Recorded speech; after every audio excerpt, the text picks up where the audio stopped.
Thank you. You have no idea how many times I've failed that. You have no idea. I'll ask Molly in a bit. Yeah, exactly.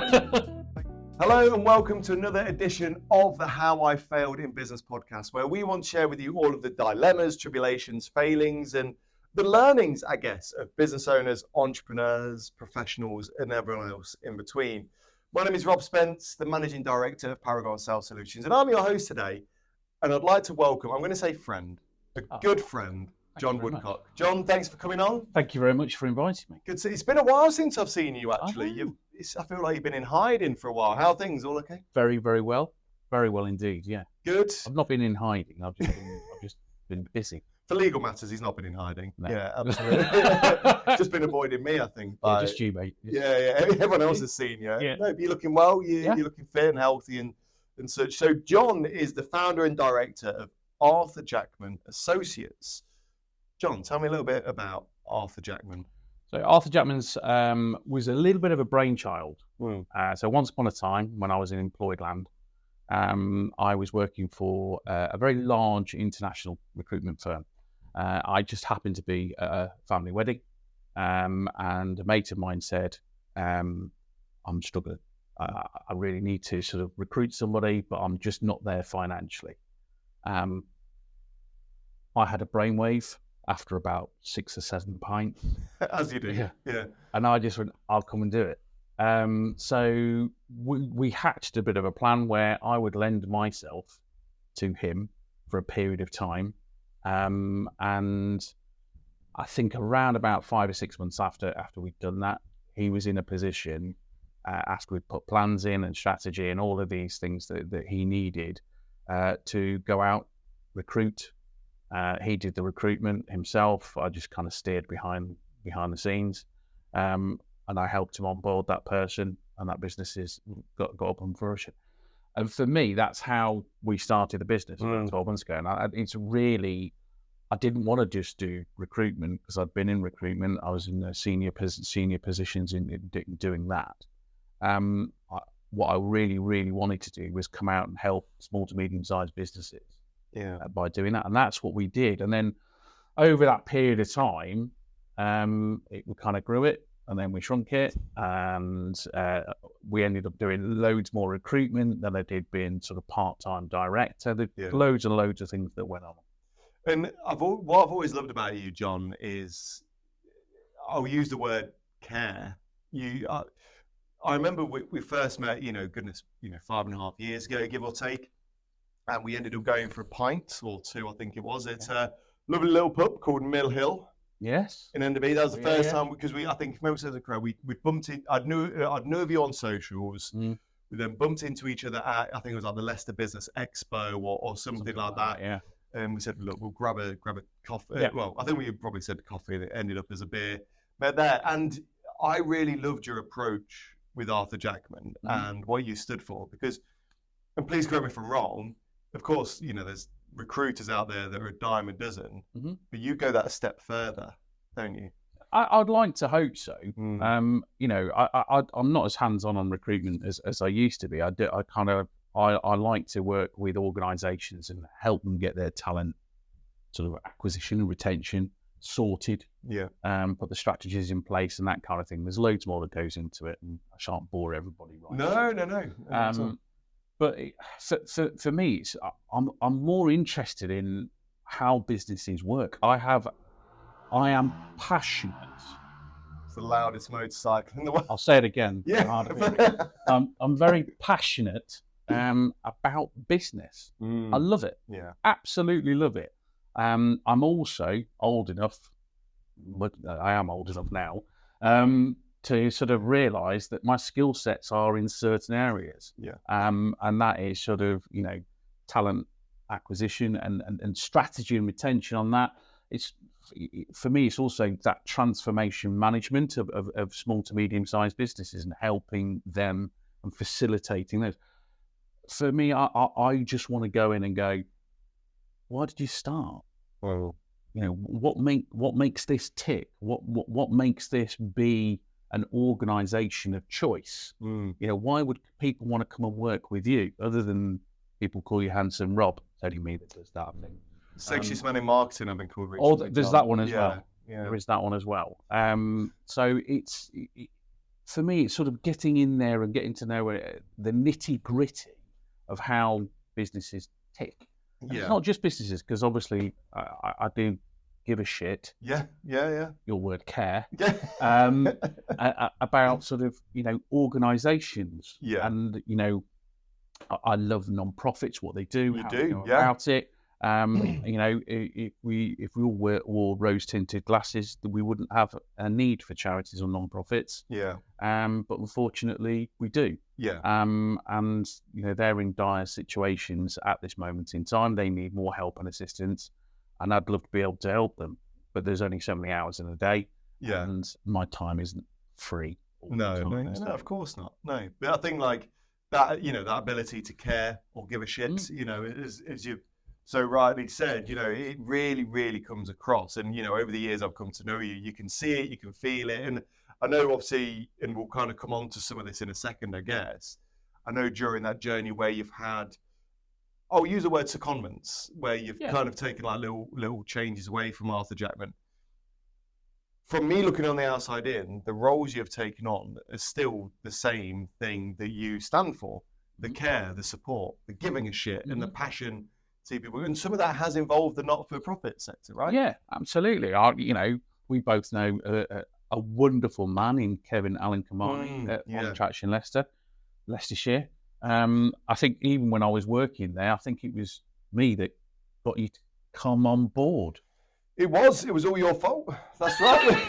Yeah, no. But I think that proves it, because I always said quite openly to you, and I've developed a great relationship with Val, I've developed a great relationship with Kevin and the whole team. Yeah. And even to this day we do work with them. And I remember saying to you when you joined them, I said, I've always seen Val, I've always heard of Val. Not really come into contact with much, but I don't really truly, I just don't get it. There's no relationship, there's no community, and you connected. You became that people connector between I and Val and I. Yeah. And you did that not just with myself, quite a few people, I'd say. I mean, you look at sort of when they were looking to recruit up onto the trustee board, Adam Jolly, really good friends with both of us. He got who they were and what they are, which is effectively their role in sort of Leicestershire and Leicester and Rutland is to provide guidance and support to all the other non-profits and community groups. I loved my time there, and it gave me some sanity in the pandemic, because I was working there, admittedly at home, working there. Still there in spirit. Yeah. And it was, it was great to have that kind of involvement through what were really troubling and turbulent times. Absolutely. And maybe whilst we're touching upon that, I know, like I say, if you look on your LinkedIn, I think AJA has been going over 10 years, I think you mentioned, but with these secondments. Now, I know from conversation, you hit it really hard with AJA, and then there was the break. Can we talk about that? What happened there? Yeah. There were issues, probably around about 2018 time. There was, I think we'd grown the business, and then we'd taken quite a few people on. And we've then started to contract. We had a key individual who come in. I trusted implicitly. It just didn't work. Yeah, I took my eye off the ball. Not only did it nearly break the business financially, it genuinely broke me. And I'm not shy, and I do speak about this. There's probably lots of sort of videos out there where I've spoken about it. Once upon a time, way back then, I thought it would be a very good idea not to live anymore. Now, I was managed to get talked back from that position by Sarah. The wife? She absolutely, yeah. More than wife, best friend. Yeah, best friend, soulmate, absolutely, yeah. Captain, leader of the pack. It's right, we'll send it on to her later. Queen, don't worry, and all of those. Yeah. Don't say that. So I think it came down to I couldn't get out of bed. I didn't want to eat. So we went and sought help, and that for me was quite a big turn. I think in life prior to that, I'd always had quite an open mind and an open way of looking at things. Post that, having gone through lots of talking and lots of opening up and having conversations with counsellors, I kind of came out the other end of that a much stronger person, mentally, much stronger, and it was with a fresh pair of eyes. It was unbelievable. Now, on the top of that, after I was coming out the back of that, then there was the pandemic. So if there was ever a time to make sure that you were mentally strong, it was homeschooling 2 kids whilst working and not being allowed out. Very tough times. It was very tough. It was tough, yeah. If you don't mind me asking, obviously, you know, it's really brave of you, and I think more of us need to admit these things that go on. You know, obviously the business must have been. Was there a catalyst that just got to that? Or was it one big event? Was it a multitude, or was it? I think it was just a number of events, and I think the fact that I probably wasn't, you know, ticking along beautifully, you know, then I just wasn't in the right place to run my own business. And it was the right thing for me to do to step away from it. Yeah. So when we were looking at doing that, obviously I was in a much better place. Yeah. And I then took you know, started to take some secondments. Beautiful word. I was going to say, you can have that. Yeah. I'm going to take it, mate. Yeah. It's mine. You didn't copyright it. And like you said, I think what I've also tried to do whenever I've gone off and sort of been seconded, or I've gone and sort of worked with other individuals, is I've looked for opportunities where I can learn, but also I can add value. You know, we'll touch on what we said with Val, for example, is that you're not the first person to say that they'd never heard of Val, even though when I joined them, you know, they were going 50 years and they're 54 now. Gosh, yeah. Easy. Probably one of the most prominent office spaces in Leicestershire. In Leicester. You know, you can't really get into Leicester without driving by the offices, you know, and, you know, very prominent on the press. Just didn't understand it. Yeah. Didn't understand it. There were so many people that didn't realise that that's what Val was. Yeah. You know, the amount of times that people were sort of going, well, actually, we thought it was student accommodation. Oh, right.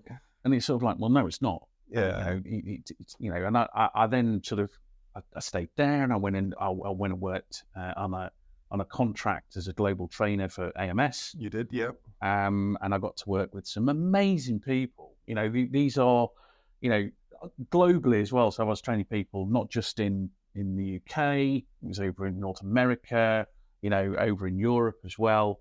And I got to work with people, you know, that were coming in to an environment which is sort of talent sourcing. They were coming out of call centres, they were coming out of, you know, one was an engineer, you know, teachers, no clue about how to do it. And we ran and cultivated training programs to bring them in and give them the tools to speak to individuals like me and you if we were looking for opportunities to work in like Barclays or Rolls-Royce or Bank of America or anything like that. I loved it. Yeah. It was really good. I mean, I'm probably on sort of like LinkedIn or on my CV. It looks great. You're a global trainer and you were training people in New York on Zoom. Yeah. That was the only downside. Not as glamorous and glorious as... I'll leave the Zoom bit off. Yeah, you travelled the world. Exactly. Globetrotter. But, you know, I remember speaking to you during those times. You truly did. And I think it goes back to what I said earlier about you care. And but your method of caring changed from what I could see. Changed in the fact, well, it was still the same, but every company I've seen you work for, represent, work with, you have cared for them, you've wanted the best for them. Yeah. When I saw and spoke to you doing the training, you cared and you supported the learners. Of course, there's the business in the back end, absolutely. you know, but you cared. And I remember talking to you at times. Once again, it was probably on Zoom because we're all locked up and so on. You were so excited. Rob, I'm training this group today. I'm training that group. I think there was sometimes, if memory serves me correct, might have messed with your body clock a little bit because I think there was some late nights and early starts, right? Yeah, I don't think it was so bad for me per se. I think it was more a case of like if we were sort of training, individuals in Los Angeles, they'd literally just got out of bed.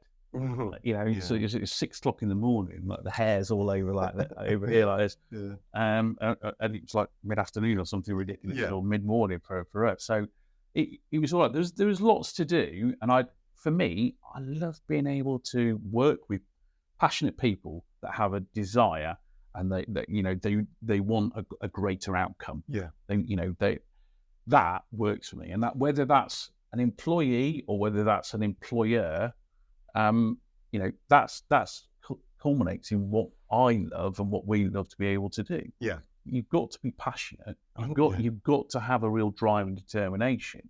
I think one of the things that I bang on about is if you want success, it has to come through excellence. Oh, nice. Yeah. And because if you're excellent at what you're doing, success will come. You don't need to, you don't chase success, chase excellence first. That will come.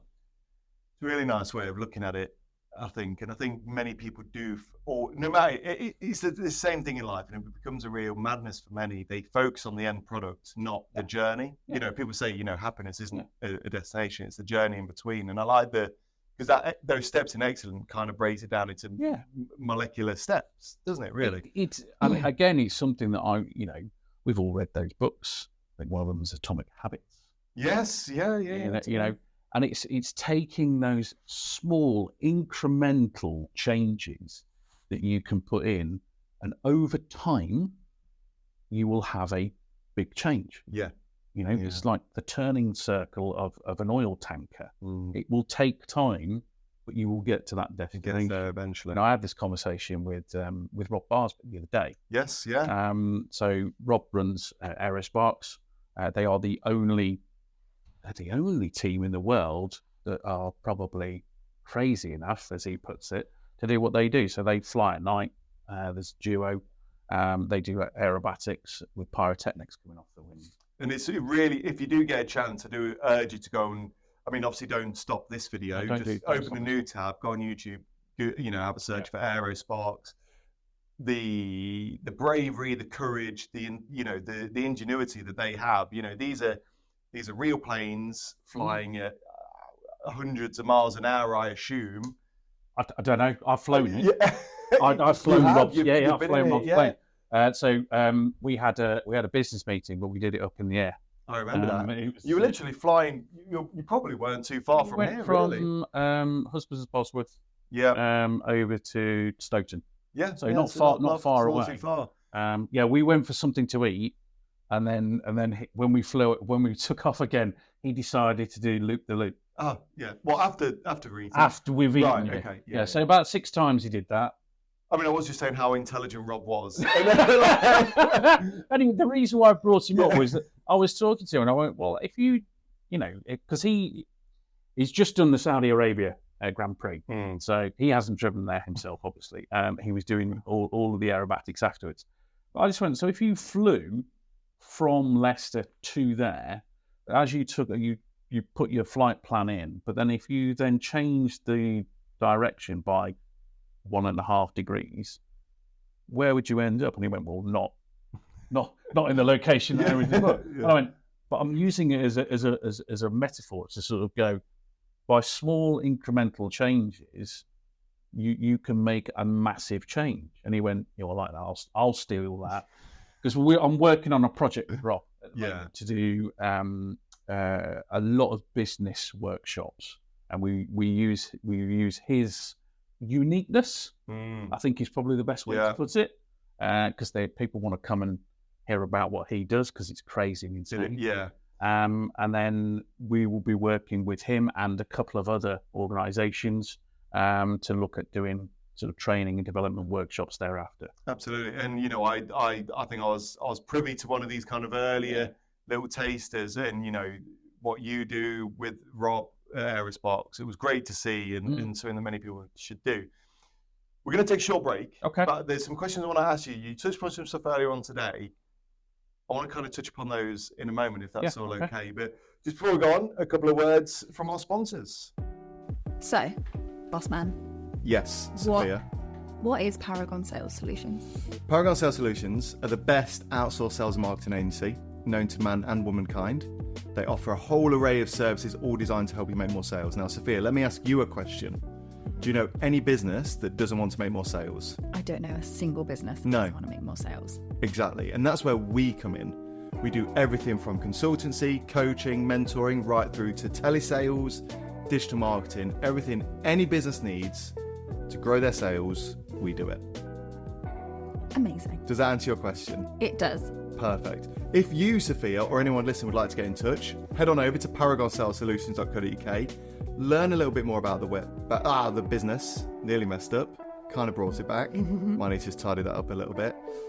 Head on over to the website, www.paragonsales.co.uk. Have a search for us on all social media platforms, and we will be in touch. We will. We will. That was a bad call to action.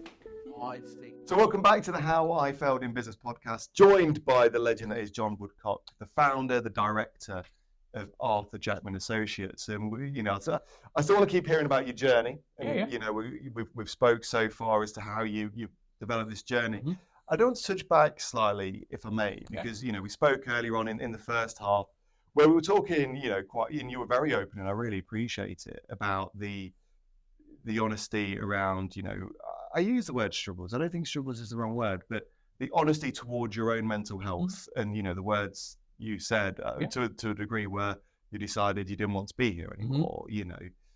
And I think it takes a lot of bravery and courage to say that. You mentioned, you know, that you'd sought help. Do you feel that there is a sort of direct correlation between mental health, or sort of like negative, poor, or sort of weak or struggling mental health and business owners? Yeah. Why do you think that is? There's a lot of stress. There's a lot of strain. There are a lot of business owners, if they're out on their own, not just necessarily on their own, but they're out on their own and they have staff. 9 times out of 10, they've got no one else to talk to. Not everybody is privy enough or in a privileged position to be able to pay for a mentor or a coach or somebody that can come in and do that. You know, I speak to lots and lots of business owners, and I am privileged to know you. I'm privileged to know a lot of other business owners. I am not a business coach, but I've been in business and I've run businesses. So I'd like to hope I've got some idea about how to sort of work those types of things, because I give a shit as well. And I again, I say this, I'm going to put this on record now, aren't I?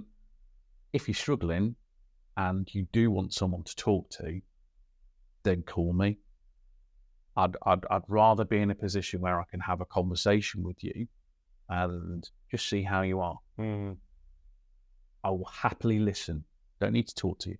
I will happily listen. It's a cup of coffee. That's all it is. So for me, when that happened, I was in a position where my co-director, the boss, spotted that there was something wrong, and we went and sought help. Yeah. And you know, I think I've come out of it a much better person. Yeah.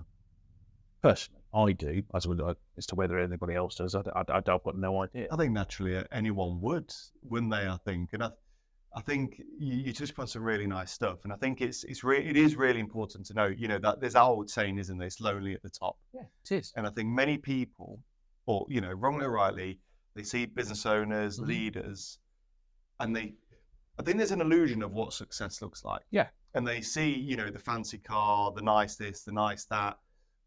But what they don't realize is that loneliness. Yeah. And I can speak from experience. Being a business owner, I'm under the most incredible stress and pressure every single day that I have ever had in my life. And I think that that will grow incrementally as the business grows. Yes. Because for me, every morning I step, our front door is literally just to our left. I think it's just off camera, but just to our left.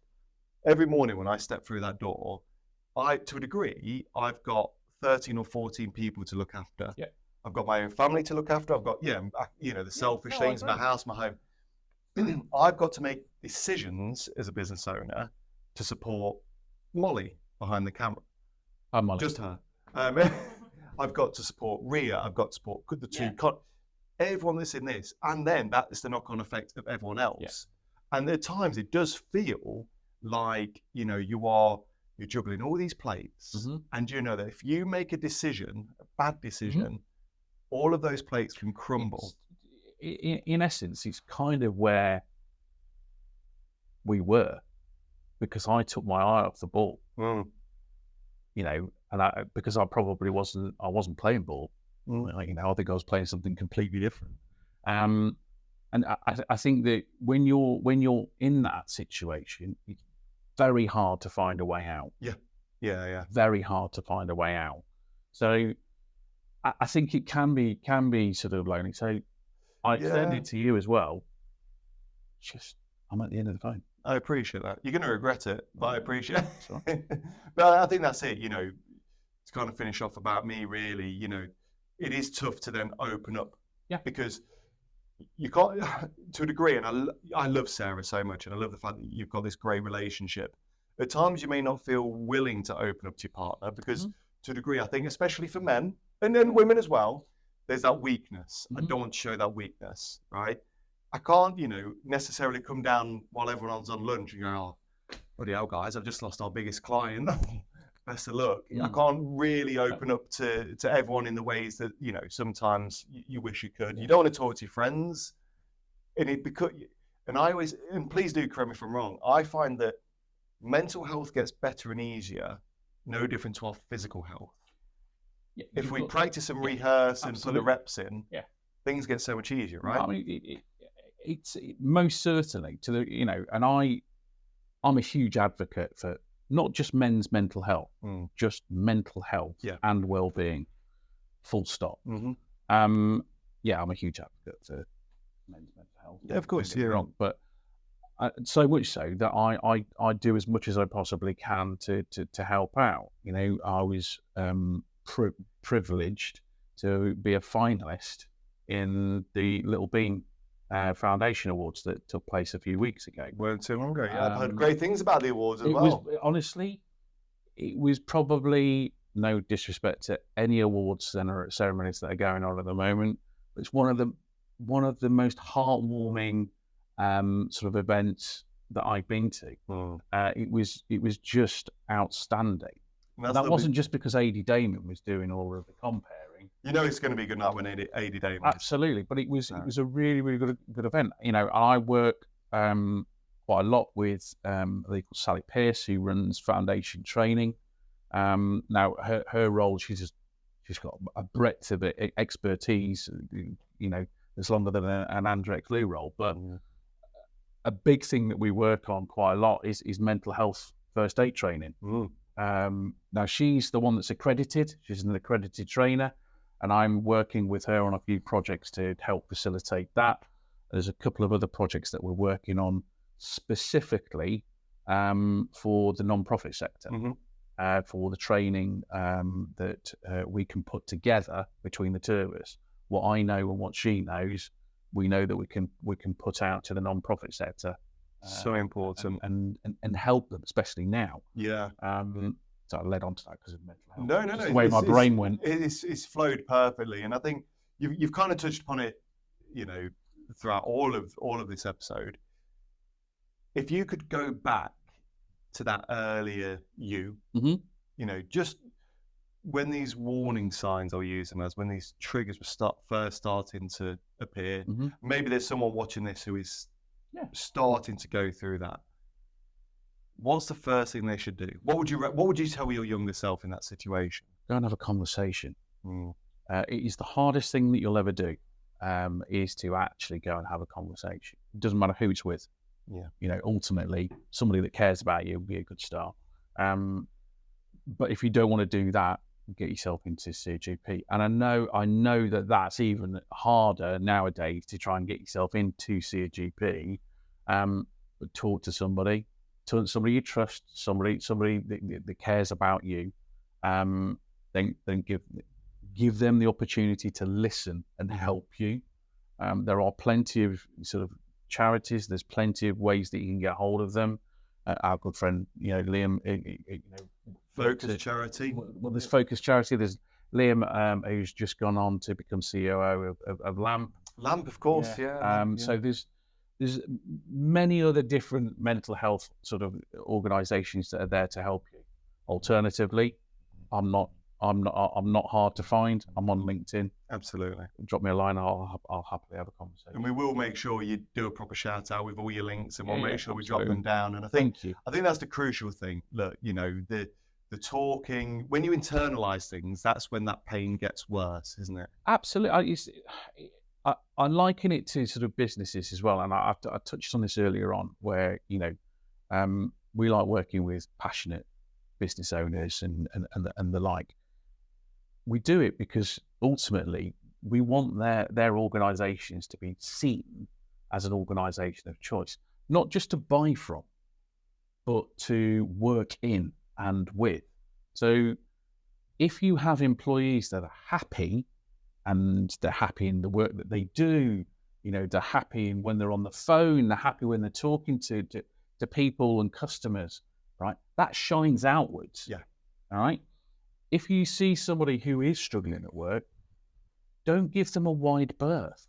It's not that, it might be that they are having a really shit day. All right. Go for a cup of coffee, go for a glass of wine, find out if everything's all right. Scratch under the surface a little bit.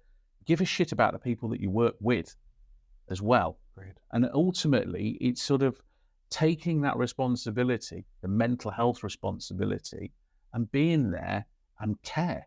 Yeah. And I think from that leadership point of view, what I will say on that, and I'm sure you'll agree, I think it's very important for leaders to listen more. 100%. Don't get me wrong, right? Me and Rob have worked in business quite a while, right? Business is there to make money. But without the right people, and without people, you will not be making any money. Yeah. Because those people are so vitally important to your organisation. They're your future customers. They're your current customers. They're potential investors. They are your staff. They are the people that work with you, not necessarily for you. They work with you. Yeah. Because they've got as much right to walk away as be employed. Yeah. So you as a leader need to give them a little bit of TLC. A base salary and 20 days holiday isn't necessarily going to be everything that's required nowadays. This was happening before the pandemic hit. It's just happened with a little bit more teeth post-pandemic. Yeah. Because people have had the opportunity to have more of a flexible work style. Yeah, agreed. Not necessarily just working from home, because working from home for everybody, if you have the ability to work from home, I'm not talking about people that, do a lot of hard work, working in warehouses and etc. Yeah. You can stack your own kitchen shelves, but you can't stack a shelf. It's not going to work. No. So having that flexibility, I showed you something earlier on. I was just about to bring that up, actually. Yeah. Where I've read a lot of job descriptions over the past sort of week or so. Just whilst we're getting Arthur Jackman back up to speed, stuff like that. My good lady has suggested that I go out and go on a secondment. Another secondment. Yeah. So I've read a lot of job descriptions, and there are some really good ones, really, really good ones. There's a lot that are not so great.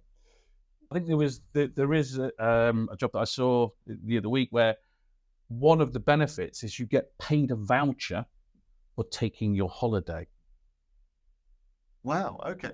So for actually using your allowance, you're rewarded for the holidays. Yeah. Take a holiday. Here's a voucher as well. Wow. Well done for taking your holiday. And I was like, wow.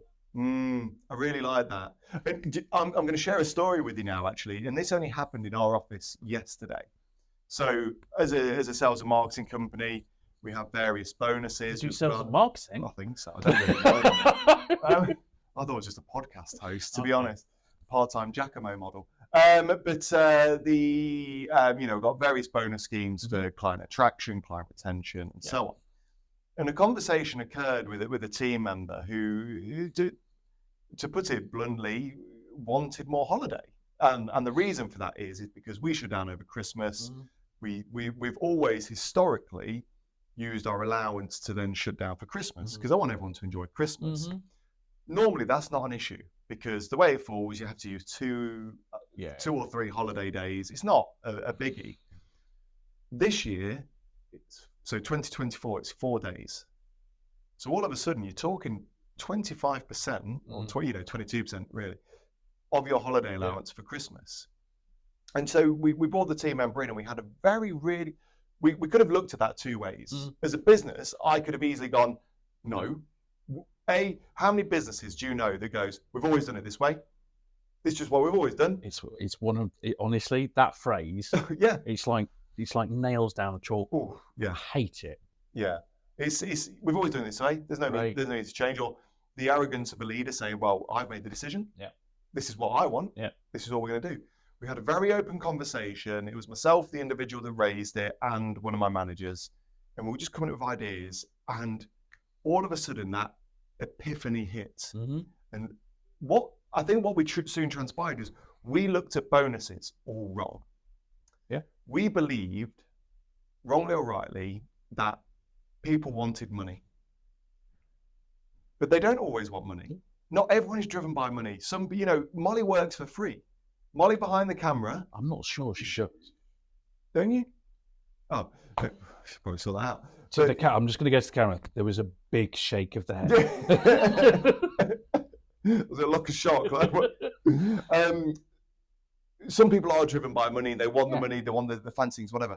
But not everyone is. No. So what we've decided, and although we're still working on the tweaks and the changes, how it's going to work, we're going to change the whole bonus system. So the bonus system is still there. You'll be still rewarded for good work, but we're going to give people options. Instead of just saying, right, here's a lump sum of money. I love it. We can give you additional holiday days. Yeah. Of course, we will naturally cap that to, we've thrown around either 5 or 10. Yeah. But then at least those individuals that value family time, want extra holidays, maybe they're going through some personal things, but they don't want to lose money for having unpaid holiday, they can then work harder. Everyone works hard, but they can work hard to get the bonus, then take the time off. That's, for me, that's exactly part of what we talk about. We bang on about quite a lot, which is you need to be seen as an organisation of choice. Yes. Yeah. Which is you've got staff, right, that really like coming in. They really like the job that they do. They get on with it, everybody. So retain that knowledge and expertise. But if you are an organisation that's growing, that's your marketing. Yeah. Having bespoke benefits, which isn't just one, here's the shelf, we're taking it off. You're quite right. It isn't just about monetary bonuses. Yeah. It's all of those different components that will add value to those that work with you. Absolutely. And that whole working experience, I say it to everyone, I'm sure I've said it to Molly. We spend... She shook her head again. I've never spoken before in my life. We spend, 60 to 70% of our lives in work. So although, yes, of course, we need to work hard to make money and do all the capitalist things that we should be doing, we've got to have an experience and an ethos and a culture and we can do the usual things. We're sat in front of an arcade machine, a bar that no one ever uses, believe it or not, and I know, look at all the dust gathering, but they never use it. But it goes beyond that. And, look, we've got a very open door, just to kind of finalise on the mental health piece, really. We've got very much an open door policy in terms of, I don't think there's a team member here who has not cried in front of me. And just to make very clear, HR, that's not because I've made them cry or anything like that. It's because something's going on at home. Something's going on in their personal lives. They're feeling stressed, overwhelmed, burnt out, and we have conversations around it. But that shows me, as a business owner and someone that goes into many organisations, that your staff are privileged enough to go, I'm okay, I'm okay, I'm safe. Yes. Yeah. I know that if I talk to Rob and I'm open and honest, and I might shed a tear later, I don't know, is that, they have the ability to go, I need some help. Agreed. Yeah. And it's that comfort and knowing and fully understanding that there is a helping hand. That's how it might should be the boss, but they work with you, not for you. 100%. And I think that's how it should be. So big journey. We could probably speak for hours about the journey, but and ironically, the sun has just come out on what is a very weird, peculiar day weather-wise. Yeah. The sun is coming out on Arthur Jackman Associates again. Yeah. We're just, we're relaunching, or you're relaunching. Yeah, we took the decision. It was never gone. It was just that we'd parked it a little bit. So we took the decision summer last year to sort of dust it off. We rebranded it all. We dropped the associate. It's fine. We dropped the associate, so it's just now. We'll bleep out. No. It's all good, because that's what for me. I don't just always look forwards. It's always good to reflect back, and it's part of the culture of who we have been for the last, sort of 12 years, give or take. So it's just Arthur Jackman, or it gets labelled as AJ. AJ, yeah. Not more times now than ever before. So me and Sarah rebranded it all. We've redone it all. We've rejigged it all. We're happy with where it is. And we've started to go back out and speak to lots and lots of people. And I'm genuinely really excited for you. And I guess if there was one person that's watching this and you'd want them to reach out to you and the kind of business you want to be looking for, you sort of sat there, why should they and what can you do for them? Well, it's coming in and utilising our expertise. We've got over 25 years worth of expertise in transformation, lead management, marketing and brand visibility, as well as the talent acquisition and retention. And that's the skill set that we hone. We know that bringing somebody in of my caliber on a full-time basis or as a combination with me and Sarah on a full-time basis to small to medium-sized businesses is really expensive. So we are a part-time directorship that can come in and help facilitate a growth strategy. All that information is coming from the business owner. We put together a 12-month strategy. Wow. You hire us for minimum of 2 days a month for a 6-month period. But when we leave at 6 months, when we leave at 6 months, that strategy stays with the business owner. So they've still got the blueprints and the plans from what we've been working on and towards. Mm-hmm. That's fantastic. And I will give a massive vouch out for Jon right now. Like I say, Jon, we've been in business 6 years, and I'd say I've known you for probably, 5.5, probably 5 3/4 of those. And out of every business owner I've met within Leicestershire and up and down the country, I don't think there's anyone as passionate, dedicated, a joy to work with, knowledgeable. And for any business that needs support around the growth, people, leadership, just reach out to Jon, because what Jon doesn't know isn't worth knowing. And in the rarity that Jon doesn't know it, Jon knows someone that does know. So I'd like to say I think I'm relatively well connected. Don't know everybody, nobody does, right? But like you say, I've put HR departments in place in businesses and organisations. Do I want to do it again? Not really.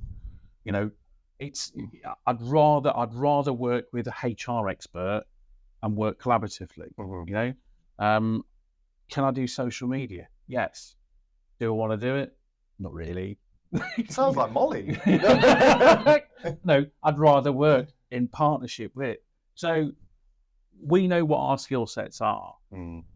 I love business. I love being able to transform them and put real change management in to ultimately give them what they wanted, which is why I asked those 3 questions up there. You did. And the 3 questions I ask anybody is, from a business point of view, when they're looking to do something from a growth point of view, is what do you want? What do you need? And why is it important to you? And I've just found in my experience that those 3 questions, when answered the right way, but when answered, will provide like a glimpse of what they're looking for. Because the want is effectively the longer term view. The need is the immediate. And why it's important, well, Simon Sinek was the one that kind of sort of brought the why thing to the forefront. The golden circle. But for those that are parents and that have had the pleasure of toddlers, the why has been ingrained in our brains from far, far long ago. Why? It's bedtime. Why? Because it is. It took me a few. I was like, I don't recall reading Simon Sinek to my kids. No, like, why? Yeah. I mean, look, so I saw Molly giving us the wave a second ago that we're nearly out of time. Either that or she's doing some jazz hands. I'm not too sure. Jon, I think it's fair to say people out there will want to contact you. Thank you. What is the best contact details? How can people contact you? The easiest one, email. So hello@arthurjackman.co.uk. Drop us a line on that. I'm doing a lot of meetings, funnily enough, at the minute. Not necessarily all coffee related. Or beer. Or golf. I'm not playing golf, right? We're playing. We are going to play. Right, not play. Not so tonight. everybody saw that. We're going to go play. Lots of Zoom meetings. Yeah. So drop us a line on the email. I think my mobile number's on my LinkedIn profile somewhere. Fantastic. So you drop me a line on that, and either me or Sarah will get back to them. Well, what we do is make sure we drop any links that we can find for you, Jon, or below in the description. Thanks so much for your time. This has been a great. The time always flies in these things. About 40 minutes in. We'll probably do another 40 minutes. But Jon, thank you very much. Thanks so much for coming in. Pleasure having you.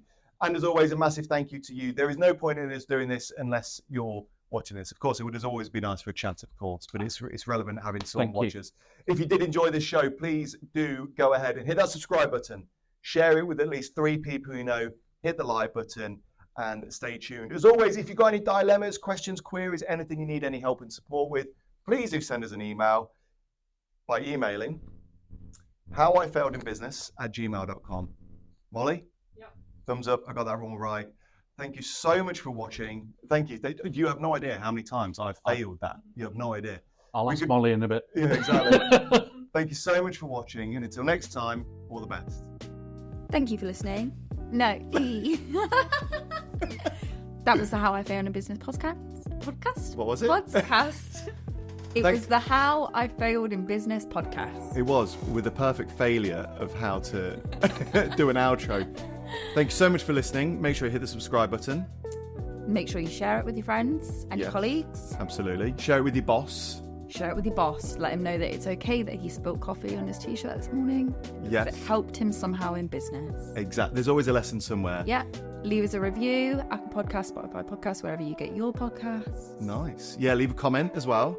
Yeah. Remember, we do have an audio version of this podcast as well, available on YouTube. So make sure you check that out. See our beautiful faces.